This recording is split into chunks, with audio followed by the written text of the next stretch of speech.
Alain, propos d'un Normand. Je lisais hier un petit pamphlet contre les voilettes. Les modes ressemblent tout à fait aux religions. Elles sont absurdes dans la forme, mais elles enferment toujours quelque raison qui y est cachée comme une relique. Il est bien facile de montrer qu'un filet à large maille, avec de petites boules noires de place en place, protège fort peu un tendre visage contre le vent, la poussière et le soleil. Aussi n'est-il point fait pour cela. Si vous voulez comprendre ce que c'est qu'une voilette, fermez un œil et regardez la maison qui fait face à la vôtre. Vous y verrez, si elle n'est pas tout à fait neuve, beaucoup de crevasses et de petites dunes de poussière noire, que la pluie étend ici et là en barbouillages informes.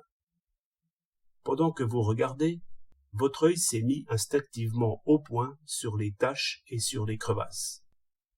Tendez maintenant à travers votre champ visuel un réseau noir, et regardez le réseau. Aussitôt, vous verrez les taches et les crevasses se brouiller et se fondre en un gris uniforme, comme si une brigade de ravalement avait passé par là. Cela vient de ce que votre œil s'est mis au point sur le réseau. Vous pouvez tout simplement, si vous n'avez point de réseau sous la main, regarder fixement, en même temps que la maison, la pointe d'une plume ou d'un compas. Dès lors, votre œil ne peut vous donner de la maison, et de ses lézardes, et de ses traînées de poussière, qu'une image brouillée. Tout visage féminin veut être regardé. Je parle de celles qui se parent de grands chapeaux et de falbalas.